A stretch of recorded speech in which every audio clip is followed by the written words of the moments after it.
Hey friends, how are you? Hope you're well and you've had a good week. Mine's been not bad actually. I went out for what have I done this week? I was out for lunch on Thursday with a friend, which was really nice. Just nice time to catch up, hear about her trip to the Chelsea Flower Show, and just sort of general chit chat, which was really nice. And then yesterday I was out with mum and dad. I needed to go to a shopping mall near us because I needed to go into Hobbycraft, which is a craft store, to get more embroidery threads for some embroidery projects or cross stitch projects I'm working on.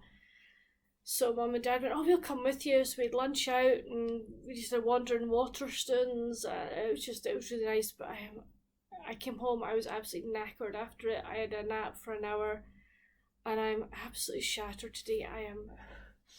I could honestly just snuggle up on the sofa now and sleep. It's like, oh, go away, whoever you are. It's just my phone setting up. I don't mean that. If anybody's trying to come hold of me, I love hearing from you, but just, oh. Anyway, reading-wise this week, it's been pretty slow. I finished Once Upon a Beast, but I will tell you more about that in my Book and a Bake episode that will hopefully come out some point this week. So that'll be, tell you about that. And then I read The Lighthouse Bookshop by Sharon, Gosling. I gave this 5 out of 5. I loved this book. It was just so good. So we meet Rachel, who is an incomer to this remote Aberdeenshire village, and there is this lighthouse tower that has been built way back, like 200 years previously. And she lives in part of it, and she runs the bookshop underneath. And they're these two old men, Cullen and Roy, who come to the bookshop, and Cullen actually owns it. It's part of his family's estate. Something happens that it ends up that Rachel is responsible for the bookshop. She's responsible for what happens to the tower, etc., etc. And it actually says on the back, so I can tell you, Cullen dies, and he's got no immediate family, so they have to try and find if he has a legal heir, etc. And it's just about this community that surrounds the bookshop and the tower and the little village.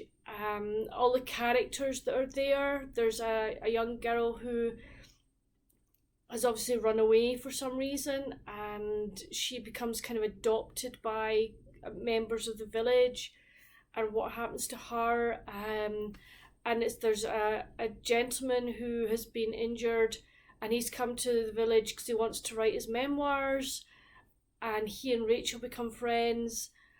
There are two neighbours who supposedly hate each other and are very antagonistic towards each other, but really do they hate each other?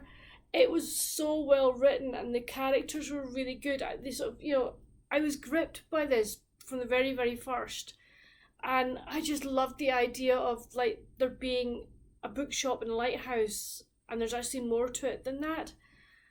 And you also got the history of you got bits and pieces of the history of the people who owned the lighthouse and why it was built, etc. So it was really interesting. There was like historical, there's modern day, and I just really thoroughly enjoyed it. It was engaging, great characters, really good plot line. Thoroughly enjoyed the plot line. So this was my first by Sharon Gosling. I think she's got another one called The House Beneath the Cliffs. So I think I probably will go and look it out and see if I can get it, because I just really enjoyed it.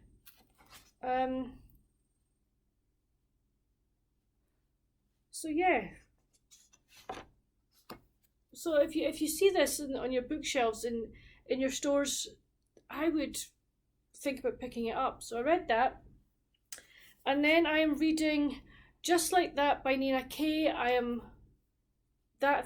really enjoying this. This is to do with a lady who's an events manager, and she's really good at her job, has high profile events, etc.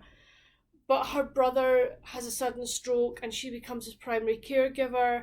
Her boss is like, no, you can't manage the big accounts anymore, and he what she feels is a demotion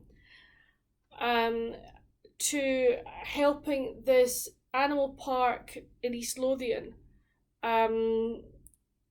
gain more popularity, gain more people into the park, etc. Basically, she needs to try and save the park because they really aren't able to do. They're not getting the revenue they require. And then she clashes with Nick, who is the head keeper, and it's like, do they really hate each other or things like that? So really good, really enjoying it so far. So yeah, thoroughly enjoying that one. And then on my Kindle, if you hold on 2 shakes, I'll see what I'm reading. Yeah, on my Kindle, I'm reading a book called All You Need Is Grease. Hold on, let's see if I can find you the. Oh, it doesn't let me go to that. How do I get to that? Let me think. Contents, beginning.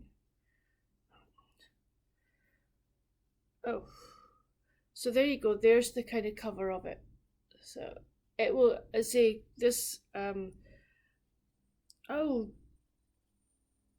that's where I am. So I'm chapter 23 of it. I'm actually enjoying it so far. It's about a girl who breaks off. Well, she breaks off with her fiance because he doesn't want to get married, and she needs a break. And she sees this advert to help at a dog rescue sanctuary in Greece. I think it's in Crete she is. And it's about the people she meets, what she sees, how she feels about working with the dogs, etc. And it's a nice easy read. It's a very good. I would say it's very much a summer read. The plot is moving forward, which is really nice. It's just ticking over, which is good. So yes, I'm enjoying that. So I should hopefully get All You Need Is Grease and Just Like That. I should hopefully get them finished maybe this weekend. We'll see. I'm not pushing it. I kind of worked out this week that I've somehow managed to get 4 books for review for October, and I'm like, oh, come on. How did I do that? And the reason I did it is because they're all Christmas books. So yay! I go, oh yeah, I actually work a month ahead. So at the moment I'm reading all of August's books. And I'll just work my way through it. I think I've got a couple for September, so I can add some of October's onto that. So that's fine. But I enjoy doing it.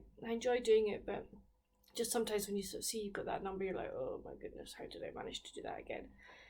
Very easily, my friends. It's called NetGalley. There are certain ones that you know that you want to get. So and I knew I wanted to get the new Karen Shaler, and I've been given it. So I was like, yay! So that'll be a real fun treat. I'm really looking forward to that. So that's kind of it at the moment. What I've been reading is quite a slow week for me, which is fine. I'm quite happy with that. What are we doing this weekend? Well, I've got soup going at the moment. I've just got a laundry load that's just finished, so I'll go and hang that up. Hopefully watch some rugby today, and then hopefully there's athletics on tomorrow. Maybe do a wee bit of baking. But we'll just, at the moment I've got no energy to do very much, so it will just be a case of take it easy, see how I feel, and just take it from there. But yeah, so this is it's a shorter video this weekend, guys, because I say not reading it so much this week. But please let me know down in the comments, have you read any of the books I mentioned? If so, what did you think of them? Do any of them sound appealing? What have you been reading this weekend, or what are you going to be reading this weekend, and what are your weekend reading plans, or weekend other plans apart from reading? I would love to know. But until my next video, friends, stay safe and happy reading. Bye. Before I go, I meant to add on my friend Beth from Soul Stained Ink, who is a teacher where she lives in Texas. The grades that she's teaching this year coming have changed, and it's all like high school pupils for English and music. And like last year she'd been teaching like kindergarten right the way through. So obviously the feel of her classroom is going to need to change. It's going to have to become more adult. and she is needing some things for her classroom. She has put a video out about, just a plea going, can you please help me? Obviously myself, my family are doing what we can to help her out, but I would love it if you would go and watch her video. I'll put it in my description box down below, and have a look at her wish list. If you can find it in your hearts to just even buy one thing for her, that would make such a difference to her and her children that she teaches. I know there are loads of people out teachers who are needing so much for their classrooms in America. If you don't particularly want to support somebody you don't know, or of, shall we say, teachers in your own district who need help, then if you could find it in your hearts. I know everybody is absolutely strapped for cash, that money is very tight because of the economic situation we are all living in, but I just wanted to say that if anyone could